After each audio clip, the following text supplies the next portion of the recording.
I've got two computers here in front of me. Well, okay, actually they're little styrofoam blocks, but we're going to pretend like they're computers for a minute. Now, one of these computers is going to be a server, and the other one's going to be a client. I mean, the whole reason we do TCP/IP is because we want to move data between computers, right? Isn't that the whole idea? Okay, well, if that being the case, we need to appreciate that within the TCP/IP world, what you have are servers and clients. Now, a server is going to be running some kind of server software. It could be running a web server. It could be running a game server. It could be running an email server. I don't know, but it's going to be running some kind of server software. The client is going to be a computer that's running some kind of client software. It could be a web client. It could be an email client. It could be a game client. Whatever it might be, pretty much everything that happens in the TCP/IP, which is the whole internet world, is a client-server type scenario. Okay, now assuming that's right, the idea is that we want to move data from one computer to the next.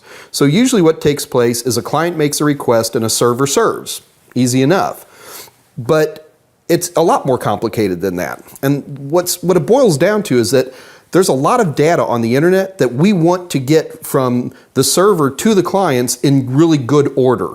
If I'm playing music, or if I'm downloading a video, or if I'm looking at pictures, or if I'm playing a game and I want to make sure that my tank is at the right position and all that kind of stuff, that data's got to be right. And the people who invented TCP/IP knew that, and they came up with two different protocols. One for where you really need the data just right, and the other one where you just kind of throw it at the other machine and hope for the best. The one where you need it absolutely right is called TCP, or Transmission Control Protocol.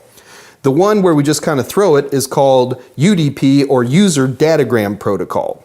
And I want to cover both of these right now. So in order to do that, let's take a look at the frame I've got right here in front of me.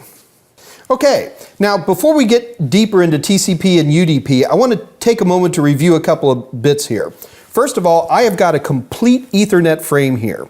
Now, when we talk about Ethernet, and you'll notice that I've got the MAC address part, the Ethernet part, I've even got the CRC. This is a frame. Now, if I strip away the Ethernet part, I'm left with an IP packet. So this part is the packet itself. Now, if I strip away the IP part, I'm left, in this case, with a TCP segment. Now, a TCP segment is always going to be distinct. You're going to have your port number to and your port number from. You'll have your sequence number, which is, we've seen the sequence number in earlier episodes. But now I've added a new little bit of information called ACK. The thing you've got to remember is that TCP is a connection-oriented protocol.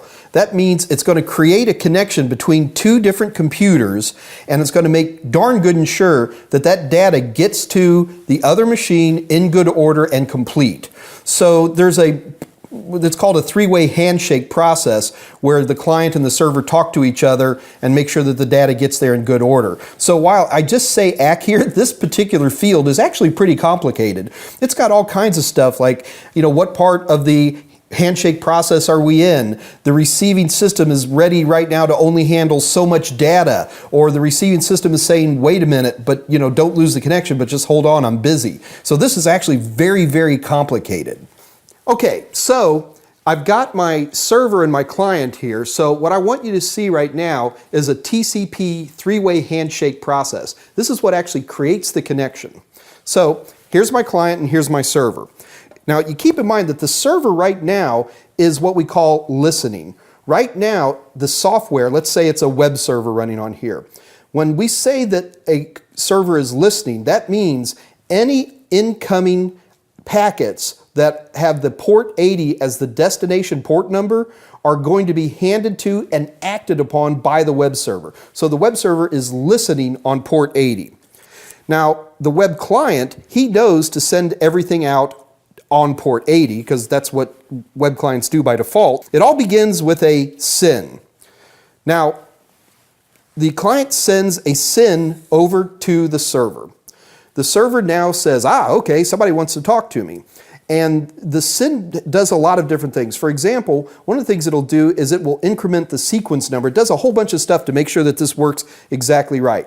So the server gets the SYN, and he responds back to the client with a SYN ACK. So the SYN ACK is sent back to the client. And again, sequence numbers are updated. There's all kinds of stuff going on.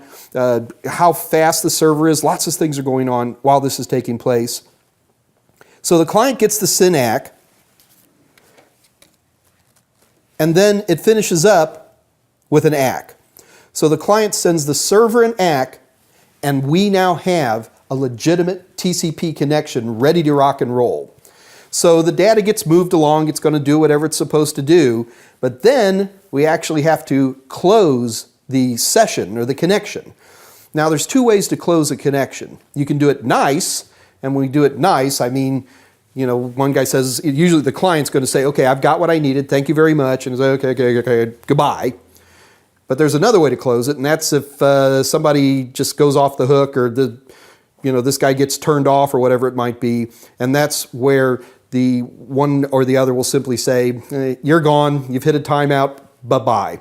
So let's do this one more time, except this time, let's watch the close. So here's my client and here's my server. Now they have an established connection and they're sending data, whatever's taking place for this particular type of TCP application. And well, the client's got everything and he's done. So once the client's done, he's going to send a FIN statement over to the server. Now once the server sees that, he's going to respond back with a FIN ACK. So the FIN ACK goes to the client sees the FIN ACK and closes the connection with an ACK statement. Once that gets to the server, the connection is over. There's nothing else left to do. Now that's TCP. So TCP is pretty complicated.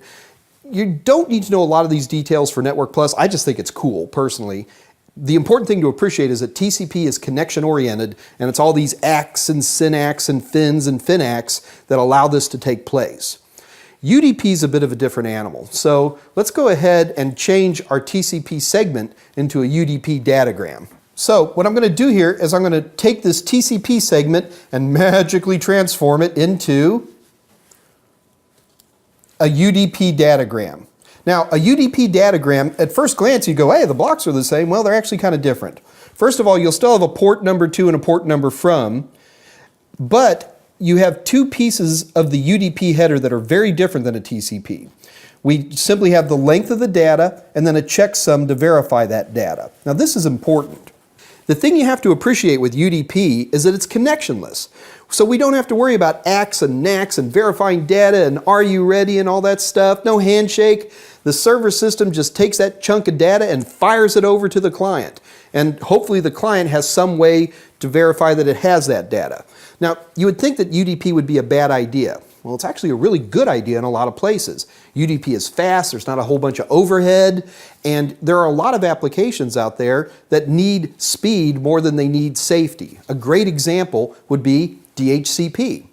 If you were watching earlier episodes, you know that the DHCP protocol uses a series of back and forths between a DHCP server and a DHCP client.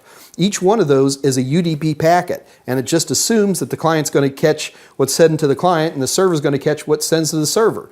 In those situations, DHCP, if it doesn't hear back from you in enough time, it resends, and if it doesn't hear back after a certain amount of time, it says, hey, it never happened.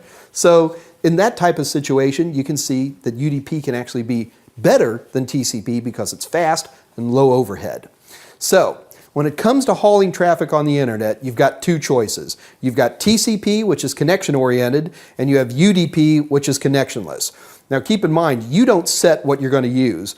If you're going to be setting up DHCP, you're going to set up a DHCP server and a DHCP client. Part of the application defines that they use UDP. And if you're going to be setting up a web server and a web client, the application itself defines that it's going to be TCP. So just make sure you understand the difference.